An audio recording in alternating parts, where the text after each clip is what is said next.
Hello mga idol, sa ngayong araw nga po pala nandito tayo sa laot mga idol. At medyo kumalma na nga po dito ang hangin, pero wala pa rin halos makita ng mga lugar sa paligid kasi natatahuban siya ng mga asaas kung tinatawag dito sa amin mga idol. Hindi ko lang alam sa Tagalog kung ano yung asaas, yung parang katulad ng ashpole mga idol. At ito po yung una kong trap mga idol. Marami pong bangka na pumalaot kasi ngayon lang din po halos nakapagpalaot lahat, kaya nandito halos lahat ng mga bangka pumalaot talaga. Kasi mga idol, sa susunod na araw ay mayroon na namang low pressure daw, kaya nagpapalaot mga tao mga idol para makabili ng kanilang pambigas, para kung sakaling lalakas na naman yung hangin, mayroon na naman silang masasaing sa kanilang pamilya.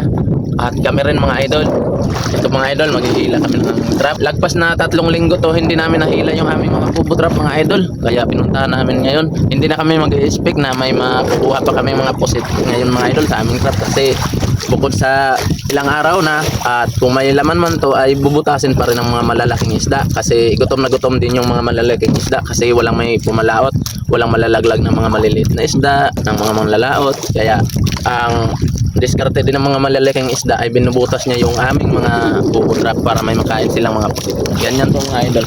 Kaya mga idol, hihilahin ko na po yung aking puputrap. Tingnan natin kung may huli po ba.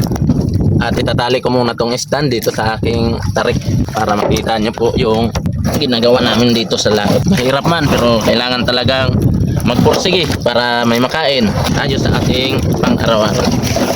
Diba mga idol, ganyan lang naman ang rules natin sa ating buhay. Magpursige lang talaga para hindi magutuman. At hilahin ko na po mga idol yung ating unang puputrap.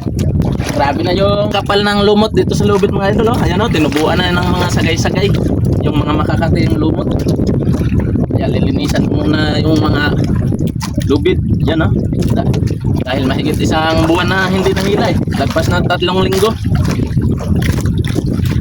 na mga idol, malapit na yung bubutrap namin dito sa ibabaw.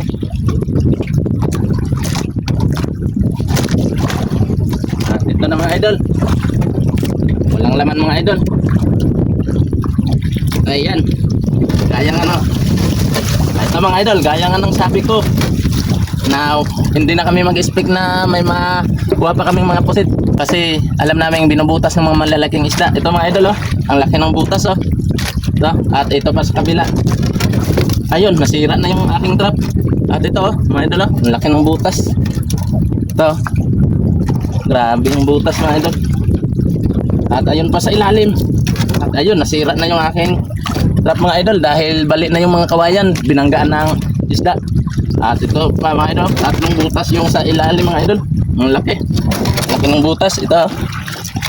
Kaya mga idol, dahil sira na yung trap natin, bali-bali na, ilalaglag muna natin to mga idol. Hindi muna natin tatahiin kasi dadalan ko to ng mga kawayan para maayos to siya. Karya ko muna. Shoutout sa inyo mga idol, at ingat po kayo dyan palagi, at God bless you po. At maraming salamat po talaga sa inyong suporta sa kagaya kong isang mandaragat. Thank you po talaga mga idol. Bye bye mga idol.